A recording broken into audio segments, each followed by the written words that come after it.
आपको यह समझना चाहिए, जिसे आप अभी मैं कहते हैं वो यादों का एक बड़ा भंडार है। आपका शरीर जैसा ये है वो इसलिए है क्योंकि उसमें बहुत सारी जेनेटिक यादें हैं।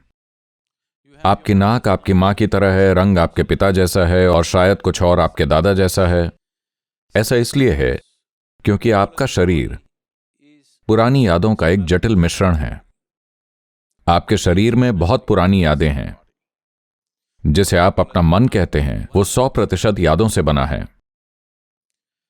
तो आप असल में यादों के एक बड़े ढेर हैं और ये यादें आपके भीतर अलग अलग तरीकों से आती हैं। आपकी पांचों इंद्रियों के जरिए आती हैं, जो आप देखते हैं, सुनते हैं, सूंघते हैं, चखते हैं, छूते हैं। यादों को लेने के इन पांचों तरीकों में से जो आप देखते हैं और जो आप छूते हैं वो सबसे गहरी यादें बनाते हैं। खासकर जो आप छूते हैं वो आपके सिस्टम में एक गहरी छाप छोड़ता है। तो जब आप जीवन साथी कहते हैं तो आपने उन्हें छुआ है और अब उससे जुड़ी एक याद है। और अब तलाक मतलब एक तरह से आप उस स्मृति को मिटाना चाह रहे हैं और यह आसान नहीं होने वाला, कई कारणों से। लेकिन साथ ही यह निर्णय कि आप तलाक लेने जा रहे हैं यह दिखाता है कि किसी तरह आप उस याद को मिटा देना चाहते हैं। शायद पूरी तरह से मिटाना नहीं चाहते, लेकिन जो आपका जीवन साथी था, जो कई मायनों में आपके जीवन का एक हिस्सा था, वो धीरे धीरे किसी भी वजह से ऐसा बोझ लगने लगा है जिसे आप अब उठाना नहीं चाहते। तो आप वो बोझ उतारना चाहते हैं, लेकिन आप पाते हैं कि ये बोझ ऐसा नहीं है जिसे आप अपनी मर्जी से उतार सकते हैं। ये बोझ मजबूरन आपसे चिपका हुआ है। और जब कोई चीज आपसे चिपकी होती है और आप उसे हटाने की कोशिश करते हैं तो दर्द होगा ही। देखें, क्या आप अपनी मां को अलग कर सकते हैं अपने सिस्टम से? आप पाएंगे कि यह असंभव है। उसी तरह आपके जीवन साथी से जुड़ी यादें आपके भीतर बन चुकी हैं, जिन्हें आप बस यूं ही नहीं मिटा सकते। और अगर आप ऐसा करते हैं, चाहे मानसिक और भावनात्मक रूप से आप इसके लिए सक्षम हो, तो भी आप देखेंगे कि आपका पूरा सिस्टम एक तरह की पीड़ा से गुजरेगा। भले ही मानसिक और भावनात्मक रूप से आप इसे संभालने के लिए संतुलित हों, फिर भी आपका सिस्टम एक खास प्रक्रिया से गुजरेगा। आप देखेंगे कि खासकर जब आप अपने जीवन साथी से बिछड़ जाते हैं तलाक या मृत्यु की वजह से, तो आप पाएंगे कि उनकी स्मृतियां आपके भीतर और भी गहराई से उभरने लगती हैं। खासकर जब मृत्यु होती है तो आपके शरीर की हर कोशिका में उनकी स्मृतियां जागने लगती हैं। अगर दोनों लंबे समय तक साथ रहे हों, यह सिर्फ एक मानसिक या भावनात्मक प्रक्रिया नहीं है, यह एक भौतिक प्रक्रिया भी है। तो तलाक एक तरह से अपनी इच्छा से मरना है। आपने उसे खत्म करने का निर्णय ले लिया है, जो एक तरह से आपका एक हिस्सा है।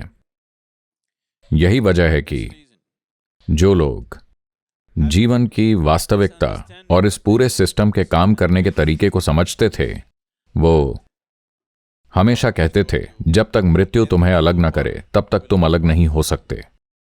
क्योंकि शरीर में इसकी एक भौतिक स्मृति होती है और शरीर मन जैसा नहीं है। मन सोचकर पलट सकता है, लेकिन शरीर ऐसा नहीं कर सकता। आप जितनी ज्यादा यादें इसमें जोड़ते हैं, ये उतना ही भ्रमित हो जाता है। तो शरीर एक तरह की स्मृति को बेहतर तरीके से संभाल सकता है। अब जब आपने तलाक का फैसला कर लिया है, चाहे जो भी वजह हो, मैं उसमें नहीं जाना चाहता, अगर इसे बदला जा सकता था तो सबसे अच्छा होता। लेकिन अगर आप ऐसी स्थिति में आ गए हैं जहां यह होना ही है, तो आपको यह समझना चाहिए कि तलाक का मतलब है आपने खुद के एक हिस्से को खत्म करने का फैसला कर लिया है। क्योंकि जिसे आप मैं कहते हैं वो बस यादों का एक भंडार है। Now, to how to conduct this gracefully? तो अब इसे शालीनता से कैसे किया जाए? ज्यादातर लोग सोचते हैं कि तलाक के बाद सबसे अच्छा तरीका है तुरंत एक नए रिश्ते में कूद जाना और वही संबंध फिर से दोहराना। नहीं, ऐसा करने से आप अपने सिस्टम में और ज्यादा संघर्ष और अशांति पैदा करेंगे। यह बेहद जरूरी है कि शरीर को पर्याप्त समय मिले यादों को खत्म करने के लिए। शरीर को पर्याप्त समय मिले उन यादों से दूरी बनाने के लिए, वरना आप खुद को ऐसी स्थिति में ले आएंगे जहां जीवन में अपने आप को शांत और खुश रखना आपके लिए बेहद कठिन हो जाएगा। तो इस प्रक्रिया को शालीनता और अच्छे से पूरा करना उतना ही जरूरी है जितना कि जीवन के हर पहलू को शालीनता और अच्छे से जीना। अब दो लोग जिन्होंने अपनी भावनाएं, शरीर, संवेदनाएं और रहने की जगह साझा की हों, उन्हें अलग करना, क्योंकि दोनों की यादें कई तरह से आपस में जुड़ गई हैं, इसे अलग करना एक तरह से खुद को तोड़ने जैसा है। भले ही आप अब उस स्थिति में आ गए हों जहां आप उस व्यक्ति को देखना भी नहीं चाहते, फिर भी दर्द होगा, बस इसलिए क्योंकि आप उस याद को मिटाने की कोशिश कर रहे हैं जो आप खुद हैं, क्योंकि आप यादों के ढेर हैं।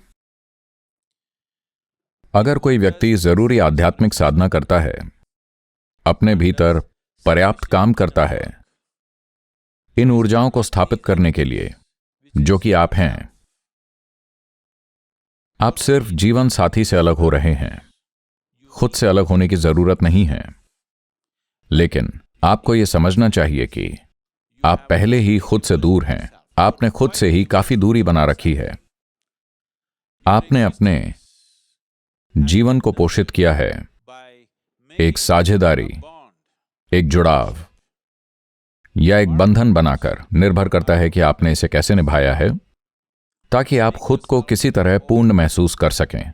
ज्यादातर रिश्ते इसलिए बनाए जाते हैं क्योंकि आपको लगता है कि आप अपने आप में पर्याप्त नहीं हैं, पूर्ण नहीं हैं। लेकिन जीवन ऐसा नहीं है। यह अपने आप में एक पूर्ण जीवन है। इसे बाहर से किसी सहायता की जरूरत नहीं है। तो अब जब आप इस स्थिति में आ गए हैं, तो यह समय है भीतर मुड़कर देखने का। यह समय है कि आप इस जीवन की पूर्णता को जानें। यह समय है जानने का कि यह जीवन अपने आप में संपूर्ण है। इसे बाहरी सहारे की जरूरत नहीं है। जैसा यह है वैसा होने के लिए, समाज में जीने के लिए हमें एक दूसरे पर निर्भर रहना पड़ सकता है, लेकिन इसका जो मूल अस्तित्व है, इसका जो संतुलन है, इसका जो अंतरतम है और इसमें जितनी संभावनाएं हैं, वो अपने आप में संपूर्ण है। हमारी परस्पर निर्भरता केवल बाहरी जरूरतों के लिए है, लेकिन हमारा आंतरिक अस्तित्व अपने आप में संपूर्ण है। आप अपने साथी से अलग हो रहे हैं जो अपने आप में दुखद है। कम से कम अपने आप से अलग ना हो।